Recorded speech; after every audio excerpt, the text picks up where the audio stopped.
When was the last time you checked your blood pressure? Was it this morning? Was it yesterday? Was it last night? Oh my. Tell me, Mikey G, when was the last time? Well, I haven't tested my blood pressure for a little while. I'm not sure why. I know why. I'm not seeing anybody testing any blood pressure for a while, so I didn't go and check it. Everywhere I go, and I find that they're doing these medical checks, I would do a blood pressure check for myself. But for some unknown reason, it keeps coming back really good. So I haven't checked it for a while, so I don't know if anything has changed I because know how it's things are. good. I know it's good. So today, Dr. K is going to take us on a journey. Now, we have heard of high blood pressure or hypertension, referred to as a silent killer. I wonder what that means, the silent Silent killer. killer, So, hypertension. Dr. K will be sharing much more with us today. She's a physician with many years of experience. She's board certified and she has a passion for primary health care.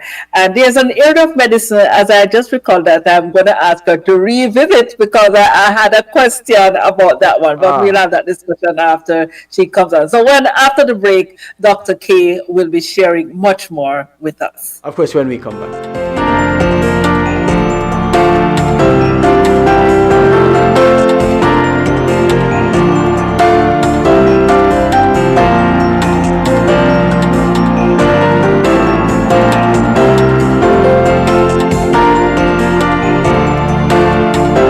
Dr. K, welcome to the Breakfast Hour. It's Wellness Wednesday, and we have heard about hypertension being the silent killer. Tell us more about what that really means. Good morning, Lady Elise. Good morning, Mikey G. Good How are you morning, this Dr. morning? K. Good morning. Yes, we don't talk about high blood pressure as much as we should, really. And this morning I decided that we need to revisit that topic because we haven't spoken about it in a while. So, really, what is hypertension? Now, as you mentioned before, hypertension is called the silent killer. And the reason is studies show that about 40% of persons are walking around with high blood pressure and they don't even know.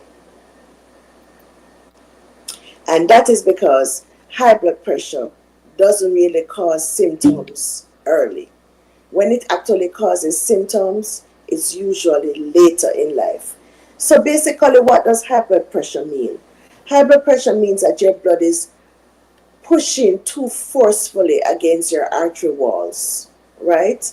And that means that the pressure, so your blood is pumping pressure, your heart is pumping blood, but it's pumping against pressure in your blood vessels, okay? And as a result of this pressure in your blood vessels, what happens? You can get damage to just about any organ in the body. So it can damage your brain, it can damage your heart, it can damage your kidneys, it can damage your eyes, it can damage your genital organs, especially for men, they get erectile dysfunction. It can damage your blood vessels, where you can get aneurysms and also dissection of the aorta. So a lot of times people do not know that they have high blood pressure until there's an issue. So how would we say we have high blood pressure? So you go to your doctor, and every time you go to your doctor does your blood pressure. And you might be saying, oh, my blood pressure is always normal. Why is my doctor doing my blood pressure? But we're doing your blood pressure because once you see that there's a steady increase in your blood pressure, then it might be a reason for concern, and something might need to be done.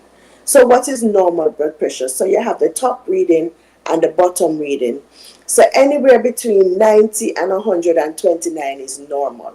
So over 130, we say you have high blood pressure. consistently. So there was a time when it used to be 140? over 140, but now the studies have changed. So I was it's just about to ask that question. yes, we used to say anything over 139. So up to 139 is normal, over 89. Now that has gone through the window. Normal blood pressure is the top number, 90 to 129, and the bottom number, 60 to 79. So I checked my blood pressure today, okay, twice.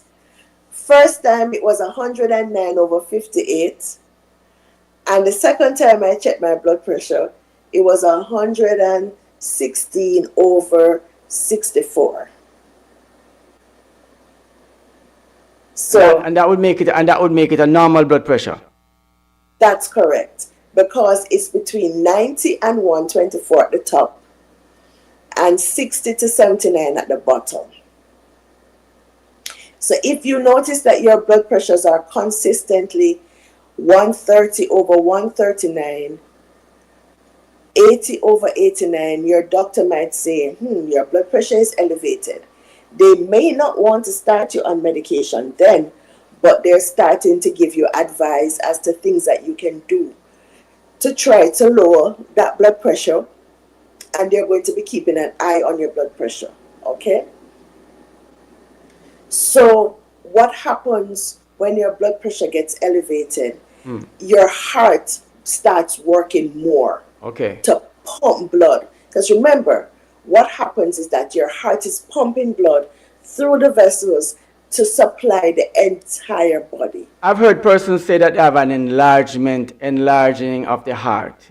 Would this be a That's result of correct. something like that? Yes. So what happens over time, if you keep is this way, if you keep pumping, the pressure increases. It's the same thing like you go to the gym and you're lifting weights and lifting weights and lifting weights. Then your muscle is going to get bigger. The only difference is that the heart muscle is a different kind of muscle than your muscles in your arms or in your legs. So those get bigger and they get taut. But once the heart muscles are working, the heart muscles are going to stretch out.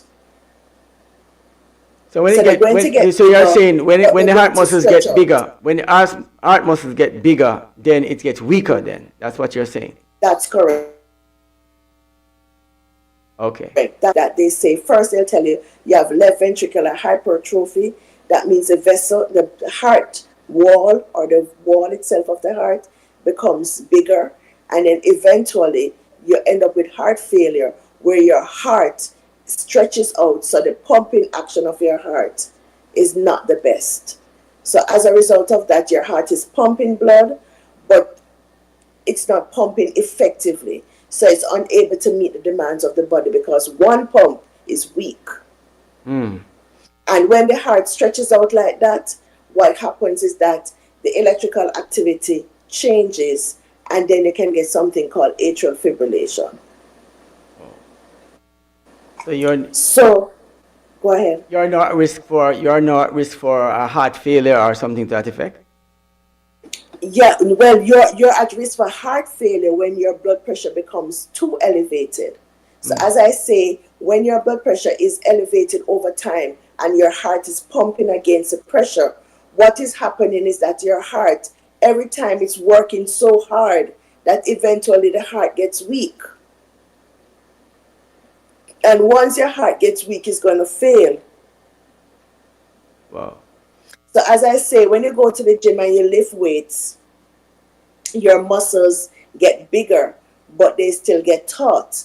In terms of the heart, which is a different kind of muscle, not skeletal muscle, but smooth muscle, when you're doing that, what happens is that you're losing tone of the muscle of the heart. So you're not pumping as effectively. So your heart becomes flabby instead of taut. So one pump, which would give you a lot of blood, is not giving you the same volume of blood to go out. I mean, your heart now is going to be working overtime. Over time, your heart is going to be working faster, and the harder your heart work is, the weaker it's going to get over time. And does that have anything to do with your respiratory system? Do you get shot Well, up? well, Yes. okay. So once your heart starts failing, and your heart now, so the part where you have the four chambers, blood comes into the right side of your heart, into the atria, go into the ventricle, come out, go into the lungs, get cleaned up, so that dirty blood from the rest of the body going into the right side, then go down into the ventricle, then go into the lungs, get cleaned out, and clean blood comes onto the left side of the body and go all the way down and then go into the ventricle and then go out the body. Now, every time you're pumping blood and that area is flabby, what is going to happen is that you're going to have pooling of the blood in the ventricle, then you're going to have backup of the blood into the left atria, then back up back into the lungs, and then back up back on the right side, and then back up back into the body. So eventually what happens when you go into heart failure, because the blood is backing up, is not pumping effectively, what happens is that you're going to get fluid in the lungs, and then you're going to get short of breath, and then you're going to get fluid backed up in your liver and in your legs. So your legs are going to start getting swollen, and those are signs that you're in heart failure. Wow. So if I find these symptoms, what's my best move? What would it best thing for me to do? If you find those symptoms, you shouldn't find those symptoms, because the point is that when you find those symptoms, the horse has gone through the gate. So you're talking about preventing these things from happening. Want to have those symptoms, because the moment your blood pressure is elevated, you want to control that blood pressure so you do not get damage to your heart. Because hypertension hurts your heart, because your heart is working against increased pressure in the blood vessels, and so it's pumping, and anyhow it starts pumping too much, prolonged periods, long years, it doesn't happen overnight. It Yes. takes years for it to happen. And when that happens, eventually you're going to have pooling or backing up of blood all the way into the lungs on the right side, and then go into the limbs, because the blood is pooling. It's not being able to circulate Not in the circulating body. properly. So your system is backed up a little bit and Yes, creating a problem for your circulation to take place. that's correct. Well, I'm finding that there's a lot of persons in this time is suffering from hypertension or high blood pressure, as it were. I've heard of a lot of cases of persons who are on blood pressure medication and, of course, be on treatment for high blood pressure or hypertension. Question is, can anyone really get healed or get relief from having to take any of these blood pressure medication? Can this be reversed? Can the whole hypertension thing, can it be reversed at any point? So I wouldn't say reversed.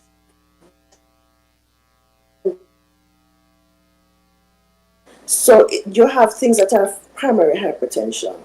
So you have primary hypertension. If you have a family history of high blood pressure, these are things that are causing you to have high blood pressure primarily. So if it's obesity or inactivity, or genes cannot be reversed. But if there are causes that are reversible, say for example, alcoholic intake, not getting enough sleep, stress, these are things that, yes, can be treatable, and as a result of that, your blood pressure can go back to normal. Do you understand that? So you can have things that are going on. For example, somebody who's going through a period of stress, their blood pressure can be elevated, and it could be elevated for a while because they're not handling the stress properly. And somebody, say for example, your diet is horrible. Do you realize that one of the worst things that we can do for our blood pressure is eating out? Eating out? You mean like at restaurants and Absolutely, because a lot of the foods are processed foods. So you're saying They're then, high in sodium. So a lot of the food that we eat, Mikey G, is like there's so much. That's why we need to stop eating processed foods, and we need to prepare our foods from scratch as much as possible. That's a healthier option to try to prevent high blood pressure. When you're eating out, you're eating more processed foods than you can possibly think that you're eating. And what I noticed nowadays, Dr. K, is that younger and younger individuals are facing this chronic illness. High blood pressure is something that is becoming, and I don't know that perhaps we have become more sensitive to checking this as a baseline thing. Just like how you check your temperature, your pulse, you check your weight, your blood pressure is one of those things that you do check. And I find that a lot of younger persons are faced with the challenge of managing their blood pressure. Yes, and I think because the awareness has increased in Yes, terms of hypertension and high blood pressure, so a lot more people are basically being more aware and getting their blood pressure checked. Now remember, historically, younger people never used to go to the doctor to get their blood pressure checked. So right. now that everybody is getting an annual wellness check, they're more I, likely. is it is it because they have recognized an increase in high blood pressure in younger persons over a period of time, and a growing crisis may have come about that is requiring the checks to be taking place now than before. I don't know. I'm just heightened awareness. I just think it's just more younger persons are actually seeking medical attentions. Because listen to me, young people don't necessarily like to go to the doctors. When you're teenagers, 20-year-old, 30-year-old, up to 30s, how many persons who are between late teenage years and 30 go to the doctor for no reason, especially males? I would say I would ask this though, Doc. Is the science saying that younger persons are getting sicker earlier at this point in this time? Are younger people more sick in this time if you look at this time zone versus applied to maybe say 20, 40, 30 years ago? Different. Would it be saying that science is saying that younger people are getting sicker at this age now than before? I'm not. I'm just thinking about it like that, possibly.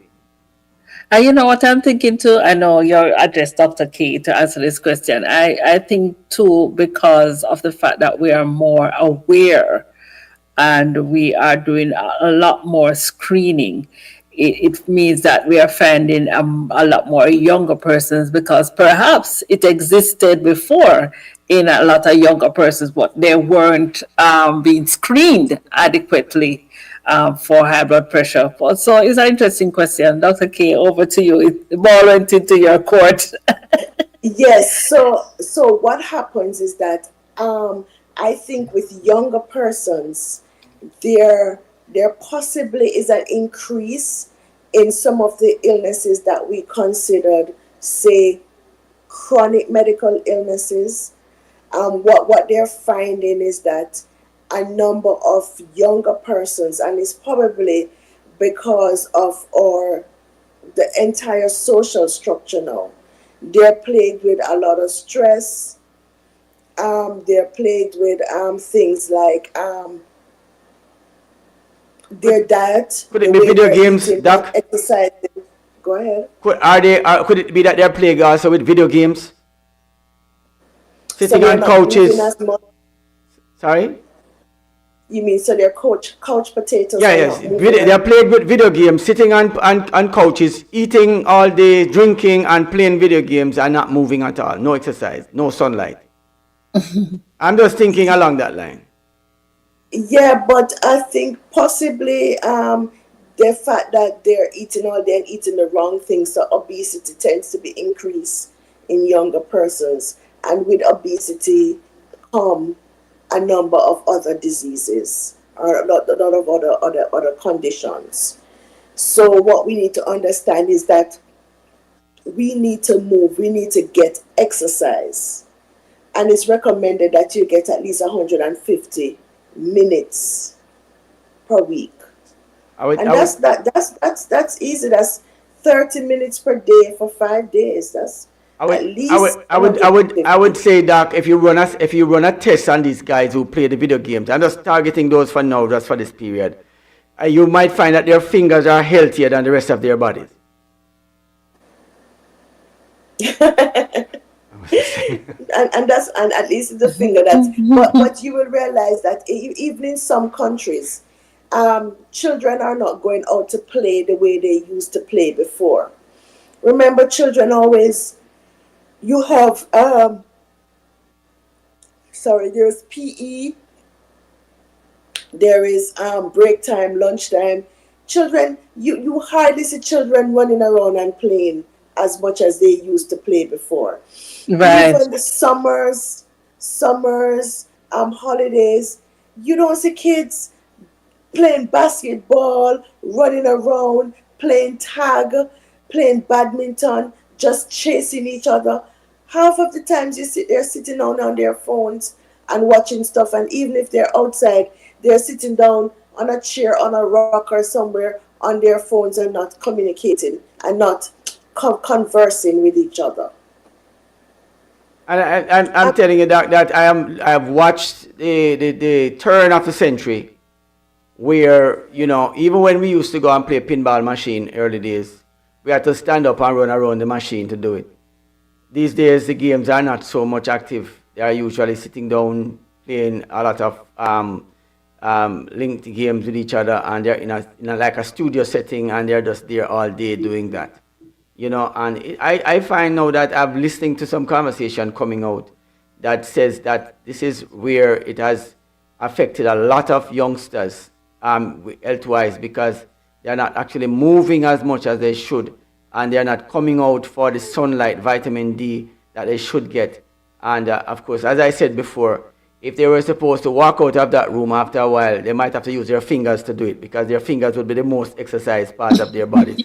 You can imagine somebody walking out on their fingers because their legs can't work because they haven't been used for weeks. That kind of thing. I don't know, Doc.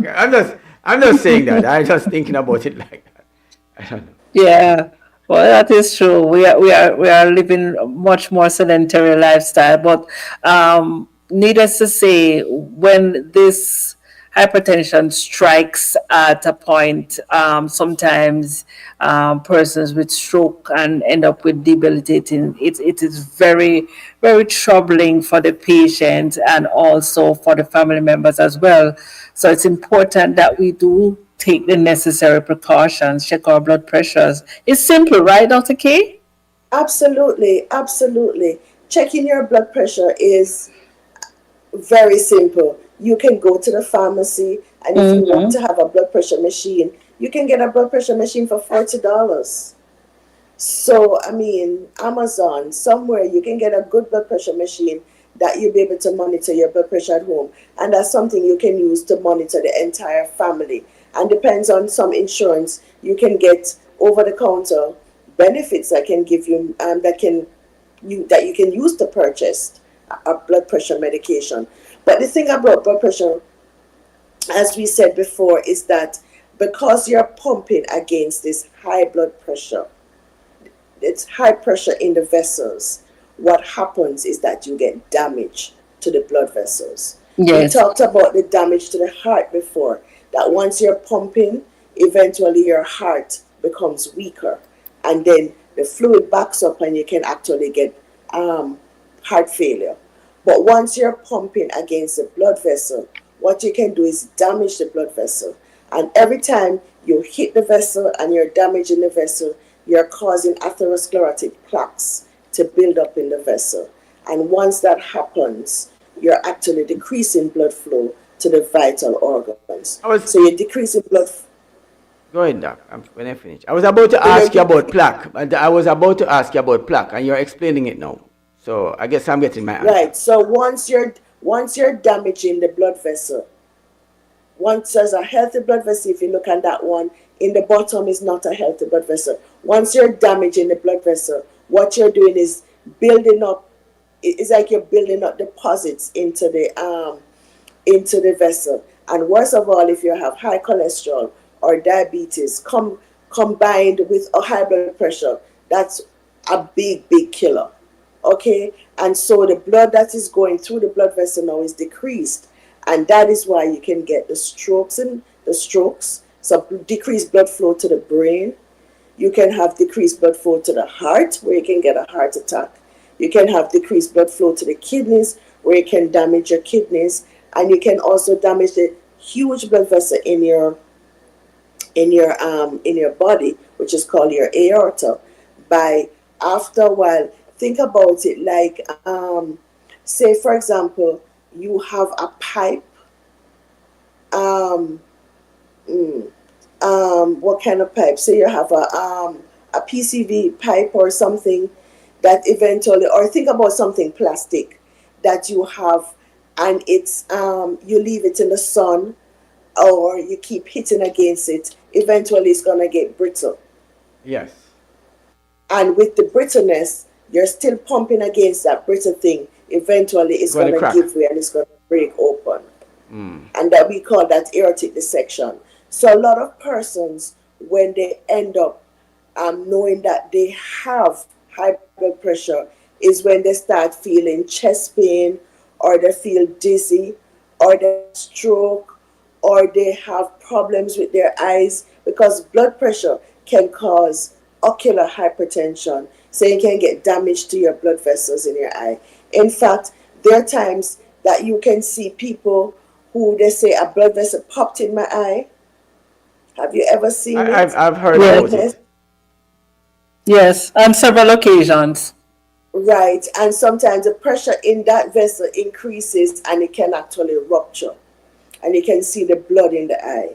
Or sometimes you can have people can get seizures, severe headaches when the blood pressure again. But really and truly, you don't want to wait for those things. People who have, and I've heard so many persons, do you take your blood pressure medication? No, I only take it when I start feeling something. So when I get a headache, I know that my blood pressure is high, and that's when they take their blood pressure medication. Or they're not feeling good, they're feeling dizzy, they're feeling fatigued, and that's when they take their blood pressure medication, which is the worst thing to do.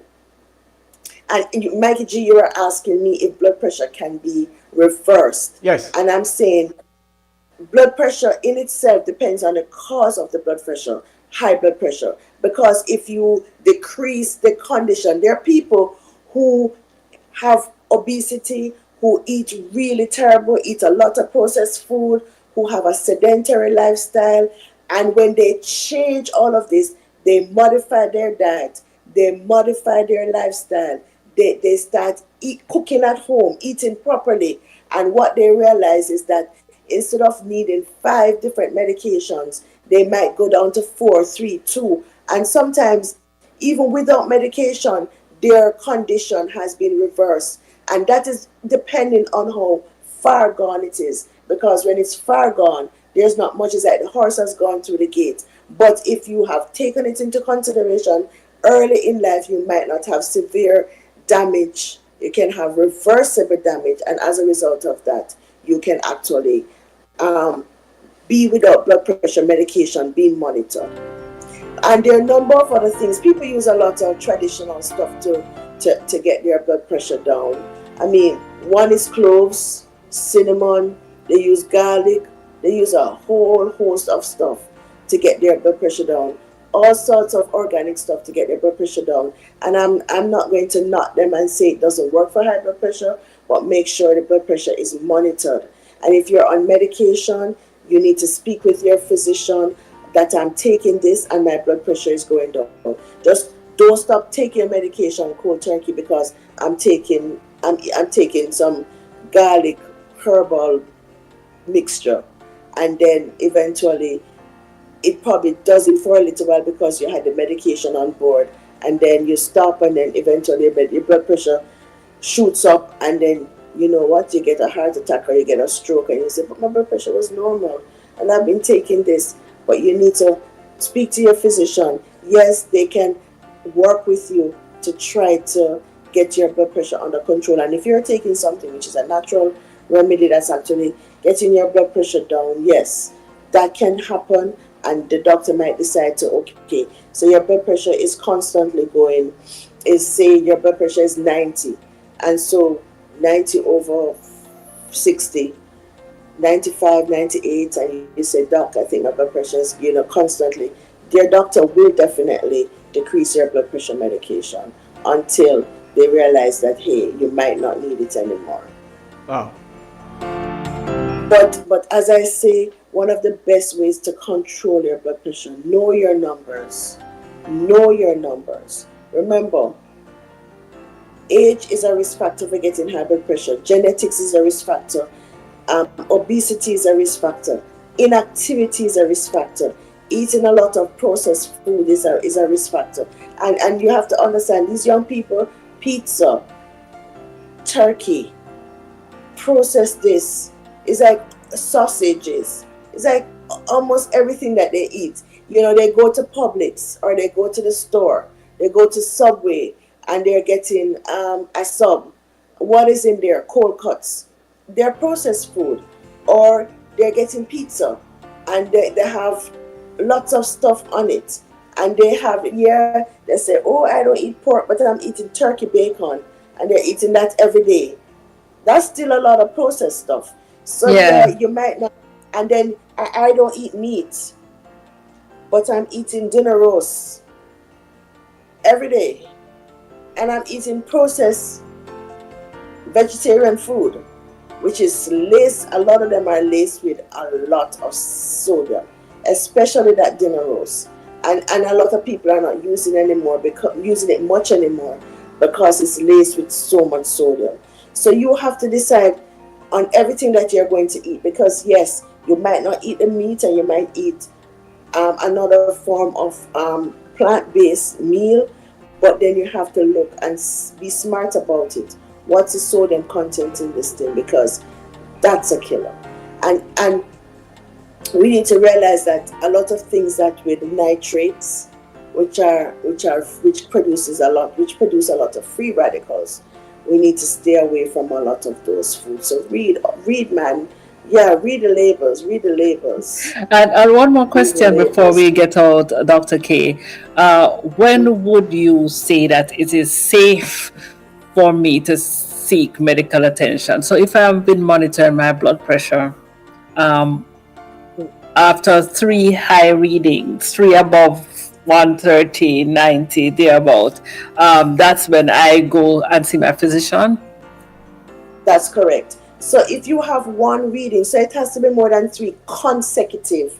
So I could my blood pressure today. Say I told you I checked my blood pressure today, and I checked it twice. So my blood pressure was, first reading was 109 over 58, and then I checked it again. It was 116 over, what did I say, 60 something? 58. No, it was 58 the first time, 109 over 58. The second time it was 116 over 60 something, like 63, 64. I don't remember what the number is now, but it was in the normal range. And so tomorrow I check my blood pressure and it's 144 over 82. Okay? But then, okay, I check my blood pressure again next week and it's 120 over 60. And then the next day I check my blood pressure is 130. But that's not consecutive reading. So why is my blood pressure normal sometimes and the other days it's abnormal? So you wouldn't really call that high blood pressure. But every time I go to my doctor, so I would say, doc, I probably would have a concern. And after a few readings where it's up, it's down, it's whatever, I'd be probably wondering, what is my pattern? Is it my diet? Is it that I'm not sleeping? Is it that I'm stressing? Because remember, sleep affects your blood pressure. So if you're not resting well, your blood pressure can be elevated. Okay? If you're stressing, your blood pressure can be elevated. If you're not eating well, your blood pressure can be elevated. If you're not getting enough exercise, your blood pressure can be elevated. If you're not getting enough food, and that's another thing, foods are very important. Foods rich in potassium is good for your blood pressure. So your banana, your spinach, your Brussels sprouts, those things. Oh Lord, Brussels sprouts can be good. Depends on who cooks it. so so you have so you have all of those things that are rich in potassium. These things are good. Your eggs, your stuff. These are good for your blood pressure actually. So things that Okay. are rich in potassium, are good for your blood pressure. So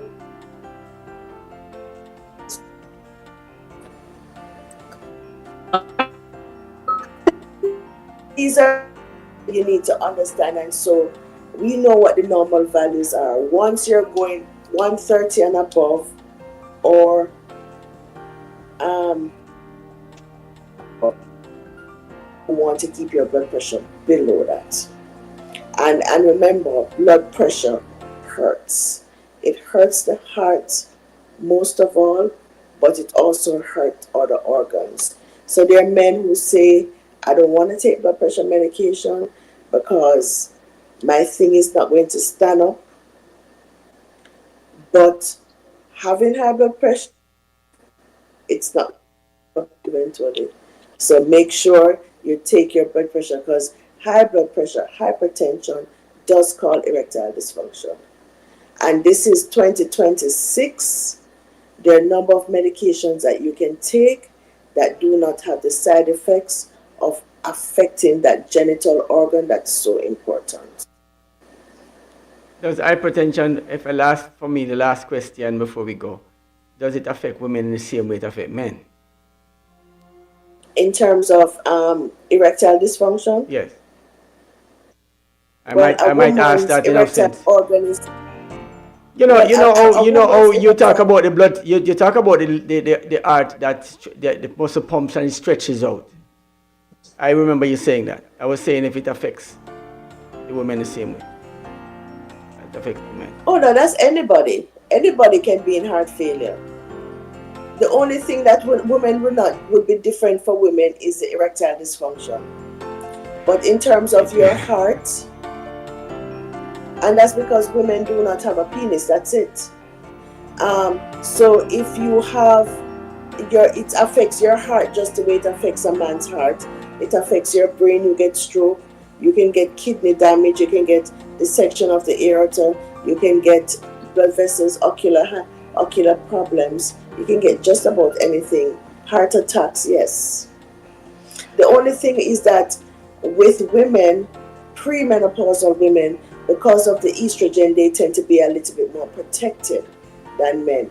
And that is why over 55, when menopause sets in, men and women tend to have an almost equal percentage in terms of risk factors for different diseases, because the cardioprotective effect of the estrogen is not there as women get older. Thank you, Dr. K, for this morning. So that's what happens. So that's the only disparity between men and women.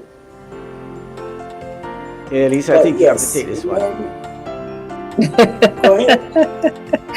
Well, what I do know is that this condition has affected some persons very near and dear to me. I I know that it is indeed a silent killer, and what we need to do is to manage those things that we are able to. I remember reading the Serenity Prayer, and a line in the prayer says, give me the wisdom to accept the things that I can't change, but the courage to change the things that I can change.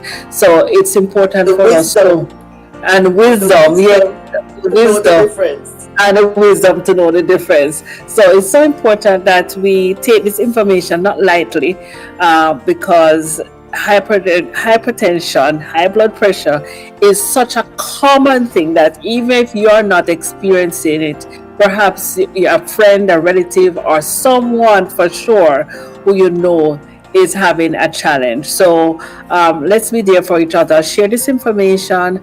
Know your numbers, as Dr. K says. And I want to take this opportunity to express my gratitude. Thank you so much, Dr. K, for coming on each and every Wednesday to share with us and to encourage us to take care of our health. Small steps makes the difference. Thank you so much, Dr. K. Well, Absolutely, absolutely. And it's small steps. So you can lose 5 to 10 pounds. It makes a difference. Get walk 30 minutes for the day. Yes, it makes a difference. So little steps actually make a difference in terms of controlling that blood pressure.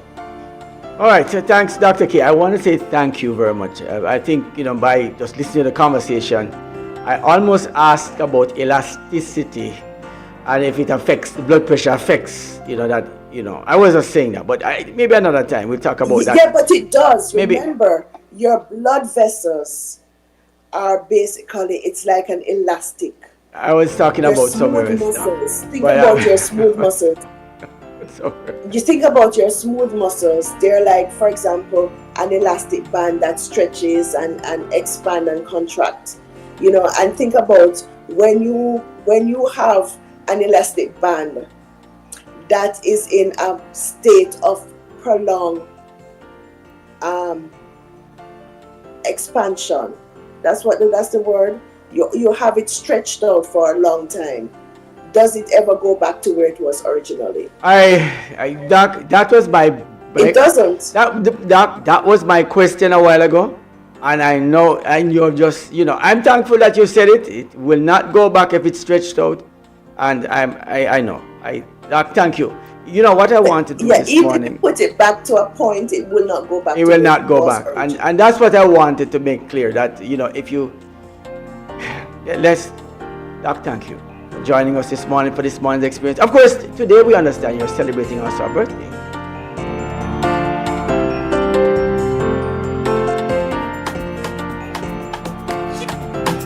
And I wonder, I'm thinking that. I'm thinking.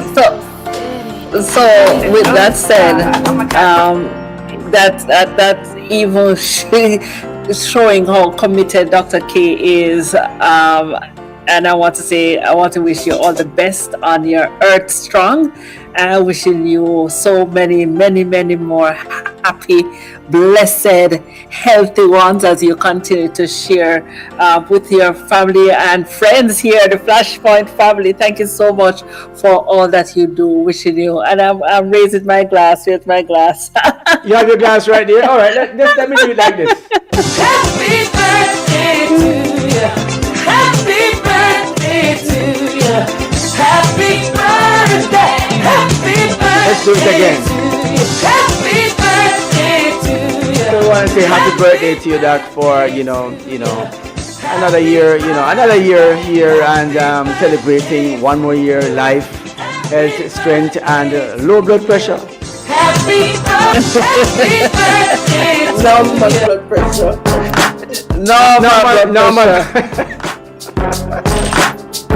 Normal blood pressure for this morning. Yeah, so we want to say, we're not going to ask you how old are you now or how young you are now, but we're going to say happy birthday to you, and may you live to say many, many, many, many more. Thank you. Yeah. Life.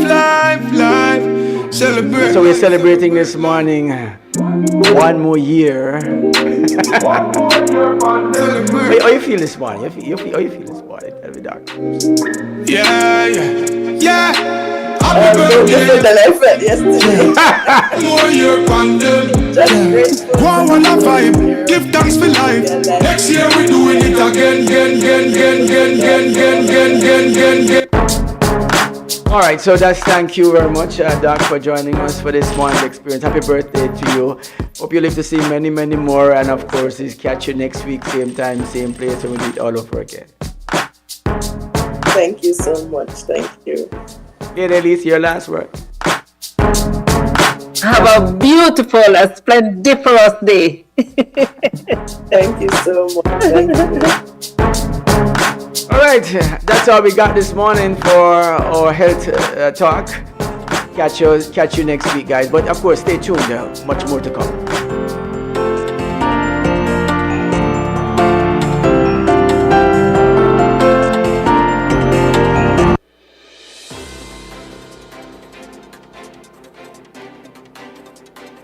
Good morning. I'm Corley Karen, and here are your news headlines on Flashpoint Radio.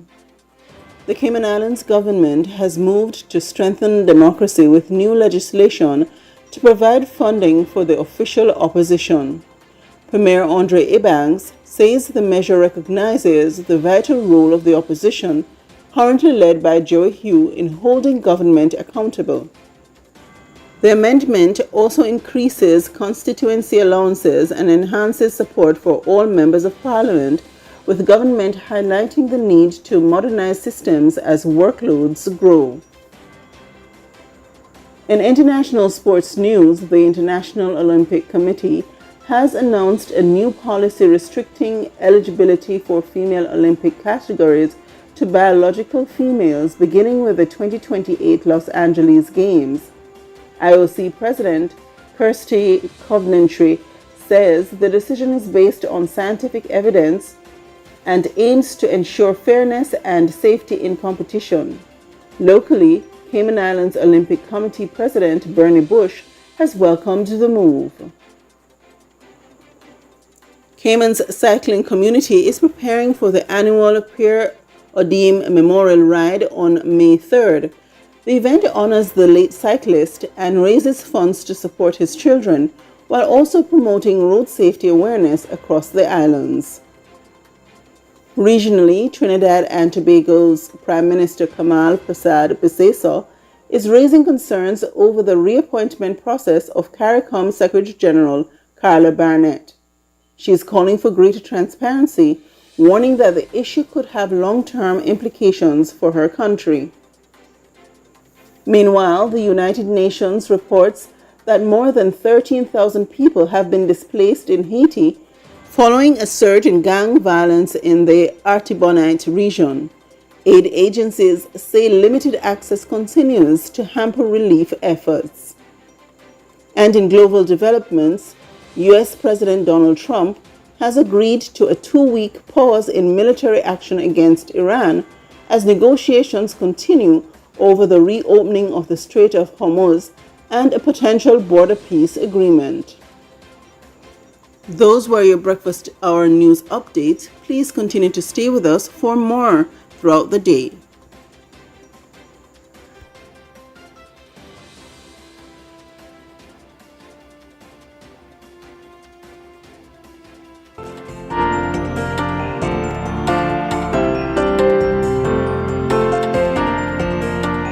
Of course, welcome back. Of course, we had such a robust morning, celebrating, Dr. K's birthday as well, and of course, news and all the things that are happening around us. We want to thank you guys for joining us this morning for this morning's episode of the Breakfast Hour. What a morning! What a morning! Wealth of information to take care of our health and benefit us. It is. Yes, I want to just wish our listeners a healthy, well, wonderful Wednesday. Thank you so much for spending your time with us. And remember to go ahead, share the video, like it, and also be sure to make the necessary change to your health and lifestyle to improve your health. Thank you so much for joining us on this episode of the Breakfast Hour. Lately, I talked about the elasticity thing. I was saying it. That they say when it stretches out, it can't come back. I was thinking about the blood pressure. All right, everyone, thank you for joining us this morning. Have yourself a good one. Catch you tomorrow morning, same time, same place. One more year upon them. Dr. K, big up yourself. Have yourself a God bless day. Happy birthday to you.